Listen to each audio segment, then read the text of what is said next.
President Trump is once again threatening to devastate Iran's infrastructure if a deal is not reached to reopen the Strait of Hormuz by 8 p.m. Eastern time tonight. The president has repeatedly pushed back this timeline over recent weeks, first issuing an ultimatum to Iran on March 21st before delaying his deadline several times in quick succession. Then on Easter morning, President Trump issued that expletive-laden threat to attack Iran's power plants and bridges if the critical waterway is not reopened by tonight. The president then reiterated this morning in a press conference yesterday at the White House, suggesting the timeline would be final, while also acknowledging talks are ongoing as the escalatory deadline looms. Iran, however, remains publicly defiant. Tehran yesterday rejected a 45-day ceasefire proposal from mediating countries, instead putting forward its own 10-point plan that calls, in part, for a permanent end to the fighting. Iranian officials, meanwhile, are warning that if President Trump carries out his threats, the consequences will be far-reaching and will be met with a, quote, regret-inducing response. At this hour, the president is still digging in. Here is more of what he told reporters yesterday in the briefing room.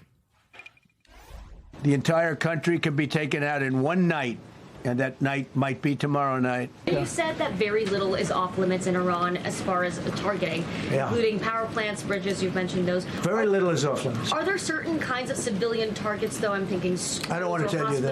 I don't want to tell you that.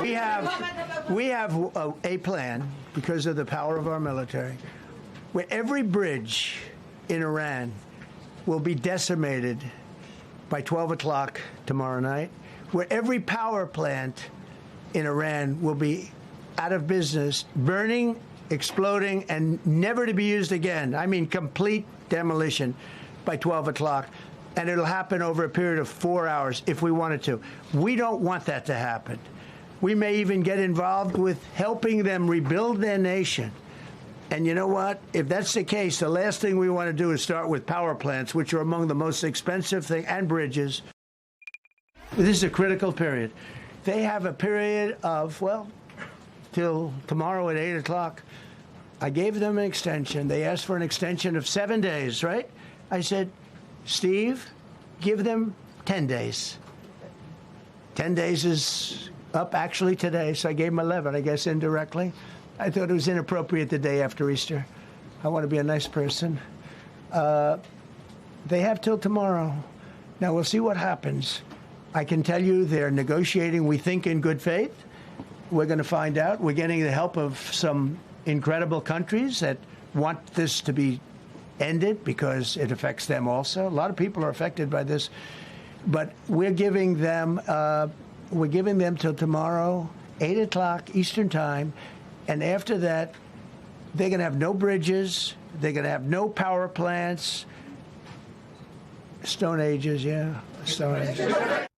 Yeah, you know, it bears repeating what David Ignatius had said from the very beginning as the president was talking about going into Iran, and that is the fact that the Iranians actually hate their regime. And for the most part, we're hoping the Americans could come lend a helping hand and help liberate them. And Jake, instead, what they have now, what they're hearing now is threats that their entire country is going to be wiped off the face of the earth because, well, the mullahs or the Revolutionary Guard won't do a quick deal. You don't have 4 hours, the whole 4 hours to answer this question, but I know you could.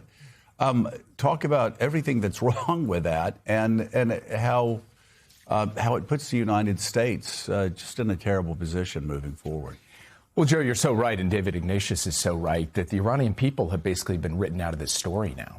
These brave people who went to the streets in huge numbers all across the country to try to claim their freedom and their dignity, who were gunned down by the tens of thousands, now all of a sudden they have to be hunkered down, worried that they're going to be cast into darkness, that their civilian infrastructure is going to be destroyed, and that many of them, many of those civilians... Is that a war crime, by the way?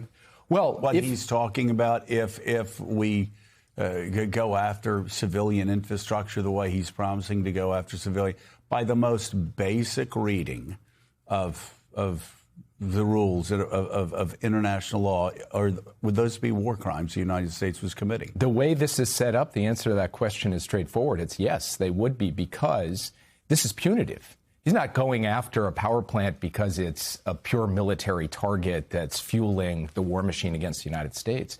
He's going against those power plants to punish Iran and punish the Iranian people, to try to make them basically quit. And here's Donald Trump speaking for the Iranian people.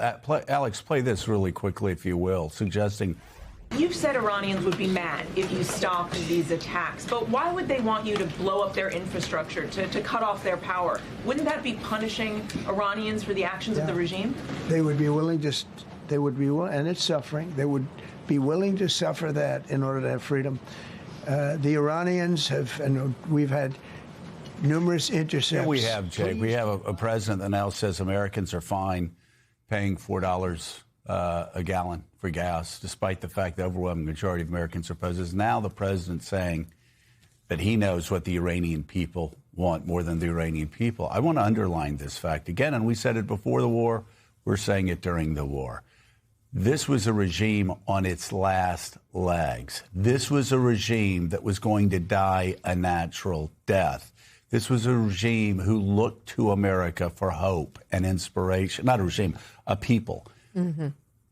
Now, we're turning them into enemies, and we're the Iranian people that expected us to save them. We're victimizing them again. What's so cynical about this is, if you go back to the beginning, it was President Trump who said to the Iranian people, go to the streets, help is on the way, who told the Iranian people we would have their back if they went out. And they went out, and they died in large numbers. Help is on the way. Help is on the way was his line. Then, when we started this war, we took out the supreme leader, only to see his son and a harder line group of generals take over the country who are going to be even more repressive. And then we basically came out and said, no, regime change has nothing to do with what we're trying to achieve here. And by the way, I think us trying to achieve regime change through aerial bombardment was a bad idea. But we've written that out of the story. So when President Trump says, I'm going to bomb the infrastructure and then the Iranian people are going to get freedom, he's not even trying for that. He's trying for something much more simple, which is to open the Strait of Hormuz, which was open before he started this whole thing. So there is something deeply cynical in the way that he's presented this entire operation over the course of the past month. And the Iranian people are certainly suffering as a result. So, too, of course, as you said, are the American people, who are feeling it in their pocketbook at the pump every day with no end in sight. John Lemire, is the president bluffing? The president has not decided what to do. I'm told, advisors, though, that he's not. This is on the table. He is not committed to doing All this. of this is on the table? This is the blowing up of infrastructure, basic infrastructure for civilians? Yes, and in fact, I was told yesterday the Pentagon is working to sort of justify some of these targets, saying, well, this electrical plant is used by military facilities, or this here, trying to say that at least some of them would therefore escape the definition of war crime, at least what they are saying. Who at the Pentagon is advising? These are this. I mean, this is the Secretary of Defense. It is. Who else? It is his staff, and I mean, he is, of course, just purged, the Chief of Staff of the Army in recent days, and it's not. I'm told that General Kane, the Chairman of the Joint Chiefs of Staff, his job is to create a menu of options. Right. He's not going to advocate one way or the other. So they have done that. They have created an options for the president. They have options for a ground invasion if they want it, small, which reported last week, whether it's small targeted towards Karg Island or something to try to find the Iranian facilities. But this threat is on the table. Now, the president would like there to be some progress in negotiations, but at least so far, we haven't seen it. And, Richard, this is what the Wall Street Journal editorial page has this morning. Trump's ultimatum target list in Iran reads this: striking indiscriminately critical infrastructure would be wrong as well as unwise. Punishing the Iranian people we need on our side.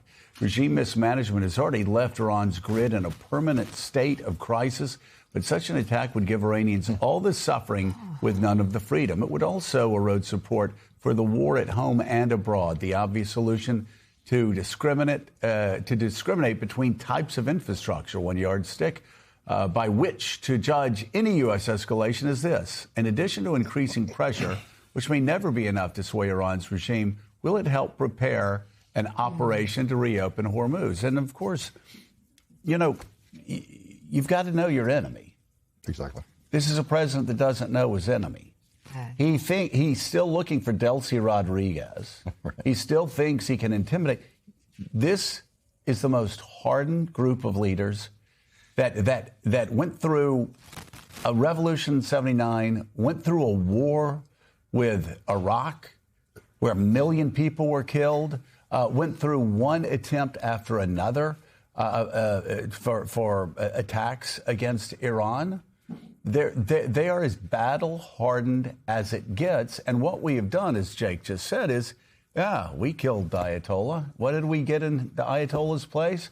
We got the Revolutionary Guard and some really mean bastards. Like this again, not Venezuela. This is not Iraq. You know, Iraq was tough, but Iraq, you lop off the head of Saddam Hussein, everything falls around it. That's not going to happen here. You can blow up as many plants as you want.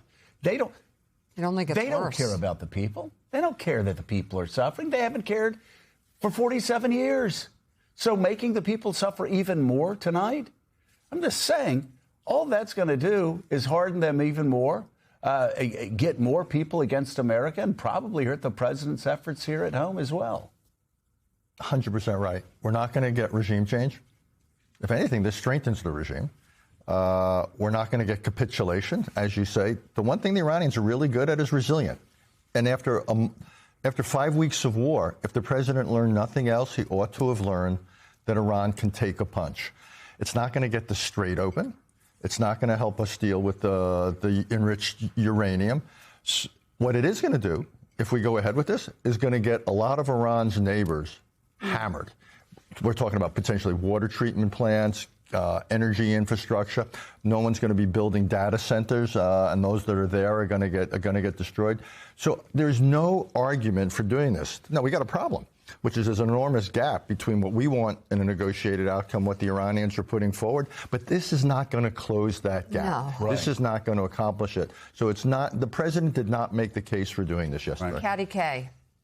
Yeah, I mean, my understanding is that so far the Americans have not put anything on the table, Jake, that the Iranians would consider a serious negotiating plan. What they're looking for particularly is reparations for the damage that's been done and some kind of a security guarantee, a bit like the Ukrainians are looking for, that this isn't going to happen again in 6 months' time or in 1 month's time. Do you see the makings from everything that you're reading? Do you see at this stage the makings of some kind of diplomatic plan that could come together during the course of today to prevent retaliation against infrastructure tonight? Well, I spent a couple of years negotiating with the Iranians directly in the same room, sitting face to face with them. And it was difficult to negotiate when you were actually in person trying to bang out a nuclear agreement. It's that much harder to do when you're doing it indirectly through third parties, through third countries. And that's what's happening right now.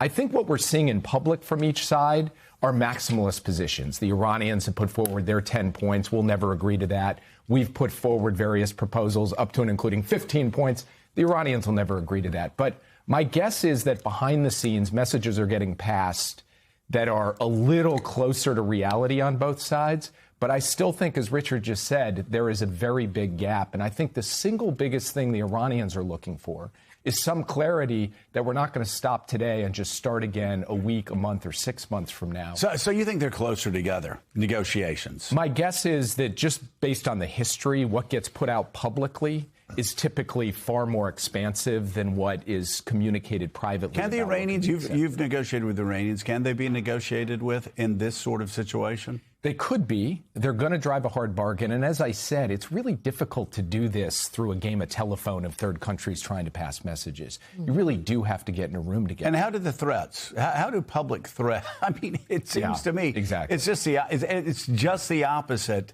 Again, if you're dealing with Venezuela, that's one thing, but it's just the opposite with the Iranians, isn't it? Don't you want to do this quietly instead of on Easter morning saying praise be to Allah with a profane tweet? Right, exactly. You know, if you think about this regime, on the one hand, this is a revolutionary regime that has built its entire identity on resisting America. So when you threaten it, it feels we must stand up.